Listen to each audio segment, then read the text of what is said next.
بالله من الشيطان الرجيم بسم الله الرحمن الرحيم قل إن كنتم تحبون الله فاتبعوني يحببكم الله صدق الله مولانا العظيم وصدق رسوله النبي الأمين المبين الكريم ونحن على ذلك لمن الشاهدين والشاكرين والحمد لله رب العالمين۔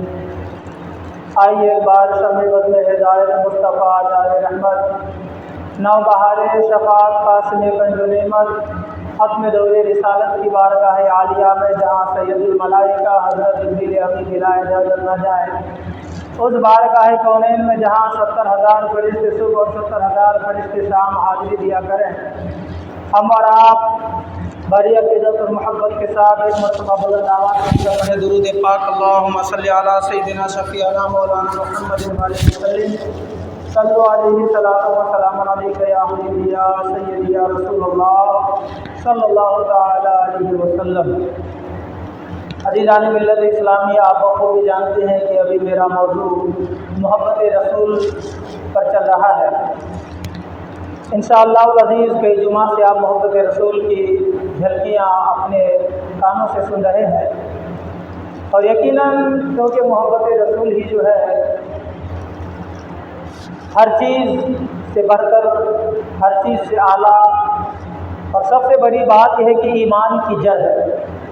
محبت رسول ایمان کی جڑ ہے۔ اگر حضور کی محبت نہیں ہے تو سب ہو سکتا ہے، لیکن ایمان کامل نہیں ہو سکتا ہے۔ اسی لیے میرے ملت کے نوجوانوں پہ اللہ تبارک و تعالیٰ نے قرآن مجید میں ارشاد فرمایا قل ان کنتم تحبون اللہ فاتبعونی یحببکم اللہ۔ اس کا ترجمہ اور مفہوم یہ ہے کہ اے محبوب تم فرما دو کہ اے لوگو، اگر تم اللہ کو دوست رکھتے ہو تو میری اتباع کرو، اللہ تمہیں دوست رکھے گا۔ اگر تم اللہ سے محبت کرتے ہو تو میری اتباع کرو، اللہ تم سے بھی محبت کرے گا۔ اور یقیناً میرے ملت کے نوجوانوں، ہمیں چاہیے کہ ہم نبی کی اتباع کریں، پیروی کریں، اور اصل زندگی، اصل مقصد ہماری یہی ہونی چاہیے، کیونکہ جب ہم اس جہان میں آئے ہیں تو نبی کے صدقے میں آئے ہیں۔ ہر انسان اپنے ماں باپ کے نقش قدم پر چلتا ہے، دیکھتا ہے کہ میرے ماں باپ کیا کر رہے ہیں، میرے ماں باپ کیسے ہیں، کس طریقے سے جو ہے تو زندگی گزارتے ہیں، تو اب بیٹا بھی ویسی زندگی گزارنے کی کوشش کرتا ہے۔ تو ہمیں بھی چاہیے کہ ہم جن کے صدقے میں اس جہان میں آئے، سب سے زیادہ ان سے محبت کریں اور ان کے نقش قدم پر چلیں، کیونکہ پیارے آقا نے فرمایا تم میں سے کوئی اس وقت تک مومن نہیں ہو سکتا جب تک کہ وہ اپنی باپ، اپنی اولاد، اپنی ماں، یہاں تک کہ تمام دنیا کی ہر چیزوں سے زیادہ مجھ سے محبت نہ کرے۔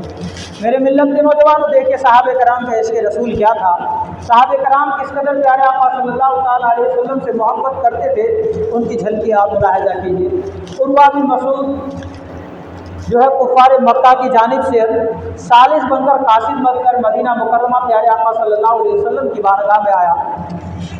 جب مدینہ مکرمہ آیا تو پیارے آقا صلی اللہ علیہ وسلم کے صحابہ کرام کی محبت اور نیاز مندی کو دیکھ کر اس قدر متاثر ہوا کہ انہوں نے ٹھان لیا، عہد کر لیا کہ جب میں یہاں سے واپس جاؤں گا اپنے قوم کے پاس، اپنے لوگوں کے پاس، تو میں جا کر کے وہاں ان کا ذکر کروں گا۔ میرے ملت کے نوجوانوں، یقیناً صحابہ کرام کی اعلیٰ سوچ، پیارے آقا کی جلوہ ہمیشہ نگاہوں کے سامنے رہتے تھے۔ ظاہر سی بات ہے ان کی محبت کا کوئی جو ہے تو دوسرا مثال پیش نہیں کر سکتا۔ تو صحابہ کرام کی محبت اور الفت و نیاز مندی کو جب عروہ بن مسعود نے دیکھا تو بہت متاثر ہوئے۔ جب واپس مکہ مکرمہ پہنچا، مدینہ مکرمہ سے جب مکہ مکرمہ واپس پہنچا تو پہنچنے کے بعد اپنی قوم سے ملا اور کہنے لگا کہ لوگوں، میں نے بڑے بڑے بادشاہوں کو دیکھا ہے، میں نے قیصر و کسریٰ کے نجاشیوں کے پاس گیا، لیکن جس طریقے سے محمد صلی اللہ علیہ وسلم کے صحابہ ان کی تعظیم، ان کی عزت اور ان سے عشق کرتے ہیں، میں نے کسی بادشاہ کو نہیں دیکھا کہ ان کے بعد ان کے صحابہ، ان کے ساتھی، ان کے وزیر ان سے اتنی محبت کرتا ہوں جتنی محبت صحابہ اپنے نبی سے کرتے ہیں، جتنا عشق صحابہ اپنے نبی سے کرتے ہیں، کسی بادشاہ کو نہیں دیکھا کہ ان کا وزیر یا ان کے صحابہ ان کے ساتھ اتنی محبت کرتا ہو۔ پھر فرمانے لگے کہ ان کا تو حال یہ ہے، ان کے صحابہ کا حال یہ ہے کہ جب وہ تھوکتے تو اپنے ہاتھوں میں لے لیتے۔ کہیے سبحان اللہ۔ جب وہ تھوکتے تو اپنے ہاتھوں میں لے لیتے تھے، اور لینے کے بعد اپنے چہرے اور اپنے جسم پر مل لیا کرتے تھے. کہیں سبحان اللہ. اللہ اللہ قربان جائے صحابہ کرام کا اس کے رسول دیکھیے. اور یہیں تک نہیں، عروہ بن مسعود اپنی قوم سے کہتا ہے کہ جب وہ کسی بات کے لیے حکم دیتے تو سارے صحابہ جو ہے تو ان کی حکم پر تعمیل کرتے ہو تو فوراً حاضر ہو جاتے ہو. اور یہیں تک نہیں، میں اپنے آنکھوں دیکھا حال بیان کر رہا ہوں کہ جب وہ وضو کرتے تو صحابہ اس قدر کوشش کرتے جیسے لگتا کہ آپس میں خون خرابہ کریں گے اور آپس میں لڑ پڑیں گے پانی کی، وضو کے پانی کو لینے کے لیے. یعنی ایک دوسرے کے ہاتھ کے نیچے ہاتھ، ہاتھ کے نیچے ہاتھ اس طرح سے لگا دیتے کہ وضو کا پانی بھی زمین پر نہیں گرنے پاتا، اور اس پانی کو اپنے چہرے اور اپنے جسم پر مل لیا کرتے تھے. میرے ملت کے نوجوانوں، پھر وہ اپنی قوم سے کہتا ہے، میرے قوم، اپنی قوم کو مخاطب کرتا ہے کہ میری قوم، جو صحابہ اپنے نبی سے اس قدر عشق کرتا ہے، اس قدر محبت کرتا ہو کہ ان کے تھوک زمین پر گرنے نہ دے، ان کے پانی وضو کیا ہوا پانی زمین پر گرنے نہ دے، تو ان کے صحابہ کب گوارا کریں گے کہ ان کے جسم کا خون زمین پر گرے؟ کب گوارا کریں گے؟ ان سے جنگ کرنا آسان نہیں ہے، اس سے جنگ کرنا اتنا آسان نہیں ہے. میرے ملت کے نوجوانوں، صحابہ کرام کا یہ عشق تھا حضور سے، صحابہ کرام کی یہ محبت تھی. لیکن آج ہمارا کیا حال ہے آپ کچھ بہتر جانتے ہیں. اسی لیے اپنا واسطہ، اپنا رابطہ حضور کے دامن سے مضبوطی کرنے کی ضرورت ہے. میرے ملت کے نوجوانوں، جب تک ہم مضبوطی سے دامن، اس کے رسول کے دامن کو نہیں تھامیں گے، اس وقت تک میرا ایمان، آبرو، عزت، وقار کچھ برقرار نہیں رہ سکتا ہے. اس لیے اگر آپ چاہتے ہیں کہ آپ کی ایمان کی حفاظت ہو، آپ کی جو عزت اور وقار برقرار رہے، تو پیارے آقا اور اہل بیت کے دامن کو مضبوطی سے تھامیے، اسی میں کامیابی ہے. آج پوری جہان کا آپ جائزہ لیجیے. حضور غوث پاک کو دیکھیے، آج غوث پاک کیسے بنے. آج جو ہے تو حضور داتا علی حجوری بخش رحمۃ اللہ علیہ کو دیکھے، آج مخدوم سمنانی رحمۃ اللہ علیہ کو دیکھے، حضور خواجہ غریب نواز کو دیکھے، حضرت چمن علی سرکار رحمۃ اللہ علیہ کو دیکھے، بابا تاج الدین رحمۃ اللہ علیہ کو دیکھے. اس کے علاوہ بے شمار اللہ کے ولی آج اپنے قبروں پہ لیٹے ہیں. آخر ان کے نام کیسے زندہ ہیں؟ آج کیسے لوگ ان کو یاد کر رہے ہیں؟ لیکن انہوں نے ایسی زندگی اس کے رسول میں گزاری ہے کہ ہم اگر نہیں بھی لینا چاہے تو بھی کوئی فرق نہیں پڑتا ان کو، لیکن ہمارے دلوں میں ان کا نام آنا ہی آنا ہے، کیونکہ انہوں نے زندگی اپنے لیے نہیں گزاری، انہوں نے اللہ اور اس کے رسول کے لیے زندگی گزاری. تو ہمیں بھی چاہیے کہ ہم اللہ اور اس کے رسول کے لیے اپنی زندگی کو صرف کر دیں. میرے ملت کے نوجوانوں، یہی تک محدود نہیں. آئیے ایران کے ایک بچے کا واقعہ میں آپ کے سامنے پیش کروں. ایک بچہ ایران میں جنم لیتا ہے، اور اس کے رسول دیکھیے اس کی، انہوں نے کتنی تکلیفیں سہی، کتنی تکلیفیں اٹھائی، کتنی جو ہے تو مصیبتیں جھیلی اس کے رسول کے لیے، تب جا کر کے اس کے رسول کی جھلکیاں اس کو ملی. ملک ایران میں ایک بچہ پیدا ہوا جس کا نام معبد رکھا گیا. باپ آتش پرست تھا، آگ کی پجاری تھا، آگ کی پوجا کرتا تھا، بہت امیر گھرانے سے تعلق رکھتا تھا، بہت امیر تھا، مالدار تھا. باپ بہت بڑا زمیندار تھا. جب اس کی نشو نما ہوئی، جب تھوڑا بڑا ہوا، تو باپ اپنے بیٹے کے ہاتھ پکڑا اور اس آگ کے پاس لے کر کے گیا اور کہنے لگا، بیٹا جب سے میں نے ہوش سنبھالا ہے اس آگ کو کبھی بجھنے نہیں دیا ہے، لہٰذا تم اس آگ کا خیال رکھنا اور اس کو بجھنے مت دینا. جب سے میں نے ہوش سنبھالا تب سے یہ آگ کبھی بجھی نہیں ہے، تم اس آگ کو بجھنے مت دینا. ایک دن ایسا آتا ہے کہ باپ کو کہیں جانا ہوتا ہے، اپنے بیٹے سے کہا، بیٹا کھیت کا خیال رکھنا، اپنے غلام کا بھی خیال رکھنا، اور اس آگ کا بھی خیال رکھنا کہ آگ بجھنے نہ پائے. یہ سارے کام اپنے بیٹا کے سپرد کرتا ہے اور باپ باہر چلا جاتا ہے. جیسے ہی بیٹا کھیت کی جانب جانے لگتا ہے، ایک گرجا گھر سے گھنٹی بجنے کی آواز آتی ہے. جب گھنٹی بجنے کی آواز آتی ہے تو وہ اپنے رخ کو بدلتا ہے، مڑ کر کے دیکھتا ہے تو دیکھتا ہے کہ یہ عیسائیوں کی عبادت کا ہے، وہاں سے آواز آ رہی ہے. انہوں نے اپنا ارادہ ترک کیا اور اس عیسائی کے گرجا گھر کے پاس جینا پر جا کر، سیڑھی پر جا کر بیٹھ گیا. اب رات گزر گئی، رات گزری، صبح ہوا، دن گزر گیا، رات گزری، پھر دن، پھر رات، اسی طریقے سے مسلسل 3 دن وہاں پر گزارے اس نے. جب باپ واپس آیا تو آنے کے بعد اپنے بیٹے کو تلاش کیا تو گھر والوں نے کہا کہ نہ جانے وہ 3 دن سے کہاں غائب ہے، وہ کھیت کی طرف بھی نہیں گیا ہے. जब बाप ने तलाश किया तो पता चला कि वो जो है तो ईसाइयों के गिरजाघर के पास बैठा हुआ है सीढ़ी में। उससे पूछा कि तुम कहाँ 3 दिन से गए थे? उस बच्चे ने जवाब दिया कि मैं ईसाइयों के गिरजाघर के पास गया था, उनकी सीढ़ी पर बैठा था, मैं खेत के जाने जा रहा था, जब उनकी घंटी की आवाज़ आई मैं वहाँ गया तो मुझे उनकी इबादत अच्छी लगी, इसीलिए मैं वहाँ जाकर के बैठा था। बाप को डर सा महसूस हुआ, कहीं ऐसा ना हो कि मेरा बेटा अपना दीन और धर्म बदल दे, कहीं ऐसा ना हो कि जो है तो आग की पूजा करने के बजाय सलीबियों के साथ जाकर के खड़ा ना हो जाए। बाप ने उसके पैर में जो है जंजीर डाल दी और उसके बाद उसको कैद कर दिया। मेरे मिल्लत के नौजवानों, जब चंद दिनों तक वो शख्स जब चंद दिनों तक उस जगह पर गिरजाघर में नहीं गया तो पादरी ने सोचा कि ये बच्चा कहाँ चला गया, आखिर हो क्या गया, क्यों नहीं आया है। तो उन्होंने खबर भेजी कि जाओ उस बच्चे को बुला के ला, उसको कहना कि पादरी ने तुझे बुलाया है, यानी उसको तुमसे कुछ काम है। तो जैसे ही आया उसने उस बच्चे को पैगाम पहुंचाया पादरी का। उस बच्चे ने कहा कि जाके उनसे बोल दे कि अभी मेरे साथ मजबूरी है, मैं जरूर आऊँगा, उसको जाकर के इतना कह देना और उसे ये पूछना कि ये बताओ कि खुदा का पता कैसे चलेगा। कहिए सुभान अल्लाह। अल्लाह अल्लाह कुर्बान जाए, अभी चंद साल का नौजवान है, अल्लाह आपको उसको खुदा का पता चाहिए, लेकिन आज हम अक्ल शोर आ गई आने के बाद कि हमें खुदा का पता नहीं है। मेरे मिल्लत के नौजवानों, तो उस बच्चे ने खबर भेजी कि उसको जाकर के पूछना कि खुदा हमें कहाँ से मिलेगा, हमें खुदा का पता कैसे चलेगा। तो उसने जाकर के कहा कि पादरी से कि वो सब वो बंदा पूछता है कि खुदा का पता कैसे चलेगा और वो अभी कुछ मजबूरी में है, वो आएगा। तो पादरी ने कहा कि जाओ उसको जाकर के बोल दे कि खुदा का पता मैं बता दूंगा, उसको खुदा का पता मैं बता दूंगा। अब वो बंदा आया, आकर बोला।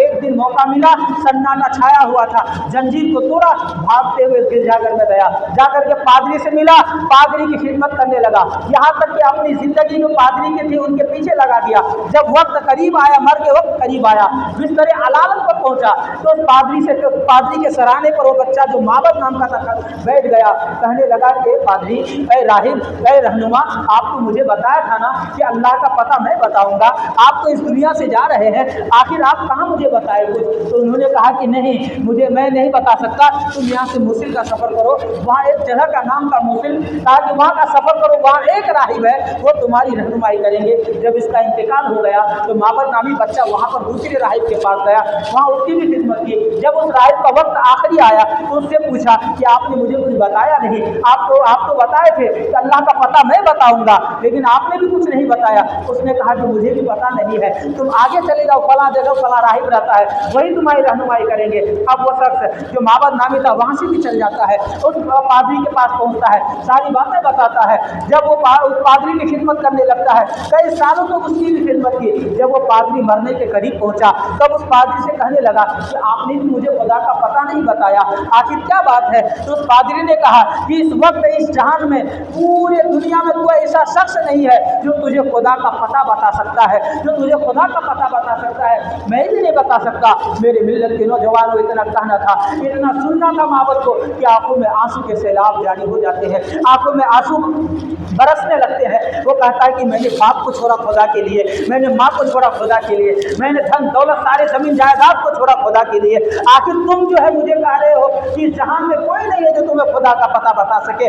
अगलों ने तो मुझे अगले के पास भेजा, लेकिन तुम तो आखिर में कोई जवाब ही नहीं दे रहे हो, कह रहे कि इसे आप जहान में कोई है नहीं जो बता सके। अगलों ने कम से कम रहनुमाई की थी आगे तक, लेकिन आप तो कोई कुछ बता ही नहीं रहे हैं। मेरे मिल्लत के नौजवानों, वो बच्चा रोने लगता है। राहिब कहता है कि हाँ हाँ सुनो, एक बात है कि अभी तो कोई तुझे इस जहान में नहीं बता सकता है, लेकिन हमारी किताब में लिखी हुई है कि एक ऐसा शख्स आने वाला है, एक अजीमुशान शख्सियत इस दुनिया में आने वाले है कि वो जब बंदे की हाथ को पकड़ेगा तो अल्लाह की इज्जत से रहमत से मिला देगा। कहिए सुभान अल्लाह। ऐसी जात आने वाली है कि बंदे के हाथ को यहाँ पकड़ेगा, अल्लाह की रहमत से मिला देगा। अल्लाह अल्लाह कुर्बान जाए। अब माबद नामी शख्स पूछता है कि ये बताओ कि वो कहाँ पैदा होंगे, वो कहाँ पर आएंगे, उनका नाम क्या होगा। वो बताता है मुझे पता नहीं कहाँ आएंगे, पता नहीं उनका नाम क्या होगा, लेकिन हाँ मेरी किताबों में मिलता है कि जिस जगह पर वो पैदा होंगे वो खजूरों वाली ज़मीन होगी। कहिए सुभान अल्लाह। वो खजूरों वाली ज़मीन होगी और वो एक चीज़ ये भी है कि वो सदका नहीं का वो खाएंगे, वो तोहफा खाएंगे, वो हदिया खाएंगे। और तीसरी निशानी ये है कि उनके दोनों शानों के दरमियान मोहर नबूवत होगी। अल्लाह अल्लाह कुर्बान जाए मेरे मिल्लत के नौजवानों। अब तो उस राहिब का भी इंतकाल हो जाता है, उस राहिब का भी इंतकाल हो जाता है, वो बकरियां चराने लग जाता है। अब वो बाबर नामी शख्स बकरियां चराता है, बकरियां चराता है और रास्ते के किनारे बैठ जाता है कि शायद कोई इस रास्ते से गुजरे और उस ज़मीन का जिक्र करे जहाँ खजूरी वाली ज़मीन हो, तो शायद मैं उस जगह पर पहुँच सकूँ। मेरे मिल्लत के नौजवानों, एक दिन कुछ लोग जा रहे थे तो लोगों ने आपस में जिक्र किया, तज़किरा किया कि यार फला जगह जो है इस बार जो है तो खजूर में बहुत मुनाफा हुआ, लोगों को बहुत फायदा हुआ, लोगों ने खजूर से बहुत पैसे कमाए। इतना कहना था कि वो शख्स उठता है, उन लोगों के करीब जाता है, कहता है कि तुमने कहाँ का जिक्र किया, जो ज़मीन खजूर वाली बताई तो कहाँ की ये ज़मीन है। और उसको सुकून मिल गया कि चलो कम से कम इन लोगों ने खजूर का जिक्र तो किया है, मैं ज़रूर उस ज़मीन तक पहुँच जाऊँगा। मेरे मिल्लत के नौजवानों, अब आकर के उससे पूछता है, वो लोग जवाब देते हैं कि मुझे भी पता नहीं है, लेकिन हाँ यसरब, उस वक्त जो तो मदीना शरीफ का नाम यसरब था। कहने लगा कि यसरब का ये जिक्र है, यसरब में खजूर की जो है खेतियाँ ज़्यादा होती है, वहाँ खजूर के दरख्त तो बहुत ज़्यादा होते हैं। मेरे मिल्लत के नौजवानों, अब वो माबद नामी बच्चा कहता है कि मुझे भी लेकर के चल, मैं भी उस ज़मीन पर जाना चाहता हूँ। उन लोगों ने कहा कि इतनी लंबी सफ़र है, तुमको मैं ऐसे फ्री में लेकर के चला जाऊँ, उसके लिए कुछ तुम्हें पैसे लगेंगे, कुछ उसके लिए जो तो तुमको कीमत भी चुकानी पड़ेगी। उसने कहा ये सारी बकरियाँ हैं, ले लो, मुझे लेकर के चलो। अल्लाह अल्लाह, इसके रसूल की अंगराइयाँ उसके दिलों में अंगार की तरह जो तो भड़क रही थी कि कैसे मैं उस शख्स से मुलाकात करूँ, कैसे मैं जो वहाँ तक पहुँच सकूँ, चाहे जैसे भी हो उस जगह पर पहुँचूँ। सारी धन दौलत बकरी वगैरह जो भी थी सारे लोगों को दे दिया। अब उन लोगों के साथ जाने लगा, देखने में बहुत ही खूबसूरत था। मेरे मिल्लत के नौजवानों, उस रास्ते में उन लोगों की नीयत बदल गई। अब जब नीयत बदल गई तो उसको रास्ते में खूब मारा पीटा और ले जा करके बेच दिया। अल्लाह अकबर, उस दौर में जो है तो इंसान को बेचा जाता था, गुलामी के फंदे में लटका दिया जाता था, तो उसको जो है तो बेचा गया। और इसी तरीके से मुतवातिर एक जगह नहीं, गालिबन 10 जगह वो बिकते हुए पहुंचे मदीना शरीफ। अल्लाह अकबर, देखे कितनी तकलीफें उठाई, कितनी परेशानियां उठाई, कितनी मुसीबतें उन्होंने झेली नबी की मोहब्बत में। इसके रसूल था उनके दिलों में कि किसी तरीके से मैं उस जगह पर पहुंचूं। मेरे मिल्लत के नौजवानों, इश्क तेरे सदके जलने से छुए सस्ते, जो आग बुझा देगी वो आग लगाई है, जो आग बुझा देगी वो आग लगाई है। तो मोहब्बत थी दिल में कि किसी तरीके से मैं उस मकाम पर पहुंच जाऊं, उस जगह पर पहुंच जाऊं। बार मेरे मिल्लत के नौजवानों, वो शख्स बिकते बिकाते एक दूसरे के हाथ गालिबन इख्तिलाफ रवाज 10 के हाथ बिका। बिकने के बाद आखिरी शख्स जिसने खरीदा उनको, तो उससे कहा कि आप कहाँ से ताल्लुक़ रखते हैं, किस ज़मीन पर आप किस ज़मीन से आप ताल्लुक़ रखते हैं। तो उन लोगों ने कहा कि हम यसरब से ताल्लुक़ रखते हैं। अल्लाह अकबर, उसको खुशी हुई कि चलो मैं बिक तो गया भी हूँ, बिका भी हूँ, तो कोई बात नहीं है, कम से कम नबी के शहर का गुलाम बन करके बिक गया हूँ। कहिए सुभान अल्लाह, नबी के शहर का गुलाम बिक करके गया हूँ। मेरे मिल्लत के नौजवानों, अब वो बंदा मदीना शरीफ पहुंचता है। मालूम है उस शख्स का नाम क्या था? उस शख्स का नाम क्या था जो ईरान में एक आतिश परस्त के घर में पैदा हुआ है, बहुत बड़े अमीर कबीर शख्स के घर में पैदा हुआ है, जिसके बाप ने नाम माबद रखा था। पूरी दुनिया उसे हजरत सलमान फारसी के नाम से जानती है। कहिए सुभान अल्लाह, हजरत सलमान फारसी के नाम से जानते हैं। देखिए हजरत सलमान फारसी ने कैसी मोहब्बत इसके रसूल में जिंदगी गुजारी है, कैसी मुसीबतें उठाई है, रास्ते में बिकते बिकाते, मार खाते, तकलीफें उठाते, राहिबों के जो है तो रहनुमाई से उस मदीना यसरब पहुंचा है। अब वहां पहुंचे तो उनकी ड्यूटी लगा दी गई कि वो खजूर से दरख्त से खजूर तोड़े और मंडी में ले जाकर के बेच डाले। एक दिन आप खजूर के दरख्त पर खजूर तोड़ रहे थे, नीचे खजूर के मालिक का बेटा और चंद लोग आपस में बात कर रहे थे कि यार एक ऐसा शख्स यसरब में आया हुआ है, एक ऐसा शख्स आ चुका है कि वो जो है तो आते ही नबूवत का दावा करने लगा है। जब इतना सुनना था कि हजरत सलमान फारसी खजूर के दरख्त में खजूर तोड़ रहे थे, आप जब सुनने के बाद ऐसा लगा कि अब दरख्त से नीचे गिर पड़ेंगे। आप किसी तरीके से अपने आप को संभालते हुए नीचे आए। नीचे आने के बाद पूछने लगा कि आपने किस शख्स का जिक्र किया, आखिर वो कौन है? तो लोगों ने उसको मारा पीटा। कहने लगा कि गुलाम का काम करना होता है, तो मालिक के जो है तो काम में दखल अंदाजी करना नहीं होता है, तो अपने काम से काम रख, मैं किनका जिक्र कर रहा हूँ मैं समझूंगा। मेरे मिल्लत के नौजवान, उनके दिल में इसके रसूल की मोहब्बत अंगराइयाँ ले रही थी। फिर वो जो है तो मारूर खा करके फिर खजूर तोड़ने लग गए, लेकिन उस हाथ में लगा हुआ था, इस बात में लगे हुए थे कि कहीं से मुझे कोई सुराग मिले, आखिर है कहाँ, तो मैं जाकर के मिलो। मेरे मिल्लत के नौजवानों, हज़रत सलमान फारसी रज़ियल्लाहु ताला अन्हु को पता चल गया कि वो शख्स जो है मदीना शरीफ में अभी आया नहीं है, मदीना शरीफ से बाहर रुके हुए हैं। आज मस्जिद कुबा जहाँ पर है प्यारे आका वहाँ क़याम फरमा हुए हैं, क़याम फरमा है। हज़रत सलमान फारसी को पता चलता है, आपको पता चला, आप सोचे चलो मैं खजूर लेकर के जाता हूँ। अब उनको अपनी जो राहिब ने बताया था 3 बातें याद आ गई। गई कि अगर वो यकीनन हकीकत में है तो वो सदका नहीं खाएंगे, वो तोहफा खाएंगे। और तीसरा ये है कि उनके शानों के दरमियान मोहरे नबूवत होगी। तो हज़रत सलमान फारसी जो खूब रसीली अच्छी खूबसूरत खजूर थे, कुछ खजूरें लिए और लेने के बाद उस खजूर को लेकर चलने लगे। वहाँ पहुँचे, देख रहे हैं कि लोगों का हुजूम है, साहबे कराम प्यारे आका की रूखे अनवर की ज़ियारत कर रहे हैं। मेरे मिल्लत के नौजवानों, प्यारे आका सल्लल्लाहु ताला अलैहि वसल्लम रूखे अनवर प्यारे आका की शहरी की ज़ियारत कर रहे हैं। प्यारे जो सहाबा से हज़रत सलमान फारसी पूछते हैं कि जो शख्स हिजरत करके आए हैं वो कौन शख्स है, जो हिजरत करके आए हैं वो कौन है। साहबा ने बताया कि वो जो बैठे हुए हैं, वो जो जलवा फरमा है, जिनकी नूरानियत सारे लोग देख रहे हैं, जिनके चेहरे की ज़ियारत सारे लोग कर रहे हैं, वही शख्स है। प्यारे आप वो सलमान फारसी हुजूर को लेते हैं, प्यारे आका की बारगाह में जाते हैं। जाने के बाद वो हुजूर पेश करते हैं, कहते हैं कि ये सदका है। प्यारे आका लेते हैं, हज़रत उमर फारूक रज़ी अल्लाह ताला के हवाले कर देते हैं और कहते हैं कि इसको बांट दो। अब उसको यकीन हो गया कि यकीनन ये सदका नहीं खाते हैं, ये सदका नहीं खाते हैं। अगर खाते तो एक खजूर ज़रूर खाते थे। इतनी अच्छी अच्छी खजूरें लाता था कि अगर वो ऐसा रहता था तो उनकी नीयत बिगड़ जाती थी। अल्लाह अकबर, आजमाते हैं तो सलमान फारसी ऐसे खजूर ला करके फिर जब नहीं खाए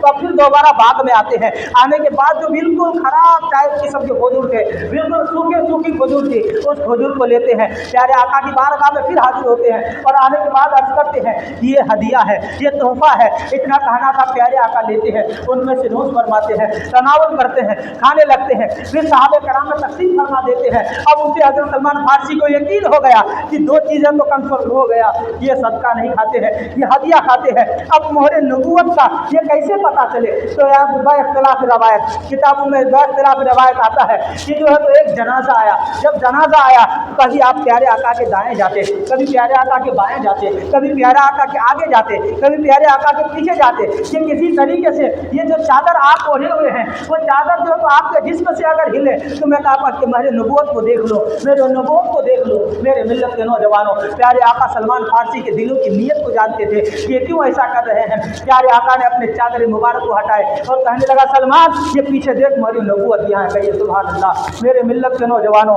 हज़रत सलमान फारसी जैसे ही देखे कदमों से लिपट गए, कहने लगे या रसूलुल्लाह सल्लल्लाहु अलैहि वसल्लम कलमा पढ़ाई और अपने गुलामी में शामिल कर दीजिए। हज़रत सलमान फारसी उसी वक्त कलमा पढ़े और प्यारे आका की गुलामी में शामिल हो गए। अब तो वो अब तक गुलाम यहूदी का था। याद रखें मेरे मिल्लत के नौजवानों, गुलाम वो यहूदी का था, लेकिन दिल प्यारे आका को दे चुके थे, दिल प्यारे आका को दे चुके थे। अब यहूदी का काम कर रहा है, दिल इधर लगा हुआ है। एक दिन प्यारे आका से अर्ज करते हैं, या रसूलुल्लाह सल्लल्लाहु अलैहि वसल्लम मैंने सारी ज़िंदगी तकलीफ उठाई, पूरी अपनी दास्तानें बयान की कि मैं कैसे कैसे आप तक पहुँचा हूँ। जब इतना सुनना था, प्यारे आका की आंखों में आंसू आ गए। जब उनकी तकलीफें सुनी, जब उनकी मुसीबतें सुनी, जब उनकी परेशानियां सुनी, तो प्यारे आका की आंखों में आंसू आ गए कि इन्होंने इतनी तकलीफें मुल्क ईरान से सफ़र करके यहाँ तक पहुँचा है और एक जगह नहीं, लोगों की पिटाई खाते हुए, बिकते दिखाते, तकलीफें बर्दाश्त करते हुए यहाँ तक पहुँचा है। मेरे मिल्लत के नौजवानों, अब एक दिन ऐसा भी आता है, अल मुख्तसर में बता दूँ, हज़रत सलमान फारसी अर्ज़ करते हैं, या रसूलुल्लाह सल्लल्लाहु अलैहि वसल्लम पूरी ज़िंदगी तो यहूदी की गुलामी में ज़िंदगी गुजर गई है, क्या आप इस कम अब जो ज़िंदगी बची है मैं चाहता हूँ कि आपकी गुलामी में गुजर जाए। या रसूलुल्लाह सल्लल्लाहु अलैहि वसल्लम इतना कहना था, प्यारे आका फरमाते हैं कि सलमान जा अपने मालिक से पूछ किया कि वो तुझे बेचेंगे कि नहीं बेचेंगे। उस वक्त सलमान फारसी शहीद हो गए थे, बुढ़ापे की उम्र को आ चुके थे। इख्तिलाफ रवायत किताबों में आता है कि आपको 250 साल की उम्र मिली थी, अब 250 साल जो है तो ज़िंदगी गुजारे। मेरे मिल्लत के नौजवानों, अब आपके बाल भी पक चुके थे। उस वक्त जो है तो कोई ज़ईफ़ और कमज़ोर गुलाम को खरीदता नहीं था, क्योंकि वो बेकाम के होते थे। कोई रोटी पर भी अगर उन्हें लग देता था तो बहुत बड़ी बात थी। सलमान फारसी जाते हैं, जाने के बाद अपने मालिक से कहते हैं, आप मुझे बेचेंगे? कहता हाँ बेचूंगा। कहते कौन खरीदेंगे तुमसे, कौन खरीदने वाले हैं तुम्हें, इस उम्र में कौन खरीदेगा? कहने लगा खरीदने वाले हैं, आप बेचेंगे कि नहीं बेचेंगे? तो उसके मालिक ने कहा कि हाँ बेचूंगा, लेकिन कुछ शर्त है, कुछ कंडीशन है। जब सलमान फारसी ने बताया कि मेरे महबूब मुझे खरीदेंगे, तो उन्होंने कहा कि 300 दरख्त में जो है खजूर के लगे हुए लूंगा, यानी ऐसा दरख्त 300 होना चाहिए जिस पर खजूर लगे हुए हो, और जो उसके बाद 40 जो है तो औकिया में सोना लूंगा, यानी जो कुछ भी कम वो बेच जो है तो तय हो गई कि इतनी शर्त पर मैं तुझे बेचूंगा। प्यारे आका की बारगाह में आते हैं, प्यारे आका से फरमाते हैं, या रसूलुल्लाह सल्लल्लाहु अलैहि वसल्लम 300 खजूरों का जिक्र हुआ है, इतने औकिया सोने की बात हुई है। प्यारे आका फरमाते ठीक है कोई बात नहीं है। प्यारे आका खुद उस जो सलमान फारसी के लिए अपने हाथों से खजूर का खजूर के दरख्त लगाने लग गए, उसमें पानी डालते तो खजूर का दरख्त बड़ा होने लगता। कहिए सुभान अल्लाह। जब प्यारे आका उस खजूर के दरख्त में पानी डालते तो खजूर का दरख्त बड़ा हो जाता। कम हो गए 3 से 5 साल कम से कम जो तो दरख्त में खजूर आने में लगता है, लेकिन चंद ही दिनों में खजूर के दरख्त में खजूर पकड़ने लग जाता है। प्यारे आका सल्लल्लाहु अलैहि वसल्लम मुख्तसर इस तरीके से हज़रत सलमान फारसी को खरीद लेते हैं। जब मुहाजिर और अंसार की बात आई बंटवारे की, तो मुहाजिर कहने लगे हम इसको लेंगे, अंसार कहने लगे हम इसको लेंगे। जब सलमान फारसी की बात आई तो मुहाजिर और अंसार आपस में लड़ने लगे, कोई कह रहा है कि मैं लूंगा, कोई कह रहा है कि मैं लूंगा। प्यारे आका फरमाते हैं कि ना मुहाजिर लेगा ना अंसार लेगा, सलमान को मैं लूंगा। कहिए सुभान अल्लाह। अक्ल को तनकीद से फुर्सत कहाँ, अक्ल को तनकीद से फुर्सत कहाँ, इश्क पर आमाल की बुनियाद रख, अक्ल वालों के नसीबों में कहाँ जो के जुनूं। इश्क वाले हैं जो हर चीज़ लुटा देते हैं, इश्क वाले हैं जो हर चीज़ लुटा देते हैं। मेरे मिल्लत के नौजवानों, यह हज़रत सलमान फारसी की इसके रसूल था जो मैंने आपके सामने पेश किया। इस तरीके से उन्होंने ज़िंदगी जो है तो तकलीफें उठाते हुए प्यारे आका की जो है तो बारगाह में पहुँचे। आज हम क्या कर रहे हैं, हमें कौन सी तकलीफें उठानी पड़ी है, हमें कौन सी परेशानियाँ और मुसीबतें झेलनी पड़ी है। मेरे मिल्लत के नौजवानों, अपना दामन अपना अपना अपना वास्ता प्यारे आका के दामन से मजबूत कर लो। याद रखें, आज दुनिया में आप इसलिए पीटा जा रहे हैं कि आप मुसलमान हैं, आज इसलिए आपकी पिटाई हो रही है कि आप मुसलमान हैं, और कब्र में इसलिए पीटे जाएंगे कि आप मुसलमान नहीं थे, इसलिए आपकी कब्र में पिटाई होगी कि मुसलमान नहीं थे। इसलिए मेरे मिल्लत के नौजवानों, पंजतन पाक अहले बैत अताहर से अपना दामन यानी अपना जो है तो वास्ता मजबूत कीजिए, उनके दामन को मजबूती से थामिए और इसके रसूल की बुनियाद पर जिंदगी गुजारिए। यहाँ भी कामयाब हो जाएंगे, आपके अंदर भी कामयाब हो जाएंगे। हमारे बयान करने में, आपके सुनने में किसी भी तरह की धोखा में गलती हो गई तो उसमें तौबा करता हूं। इंशाअल्लाह फिर आइंदा हफ्ता इससे आगे गुफ्तगू होंगी। लिहाजा हमारे बयान में आइए एक मरतबा बुलंद आवाज़ से पढ़िए ला इलाहा इल्लल्लाह मुहम्मदुर रसूलुल्लाह सल्लल्लाहु तआला अलैहि वसल्लम। जो हज़ार सुन्नत अदानी की सुन्नत अदा कर लीजिए। जो हज़ार पीछे देते हो उस दरखास्त से क्या जा रही है। सही है साहब।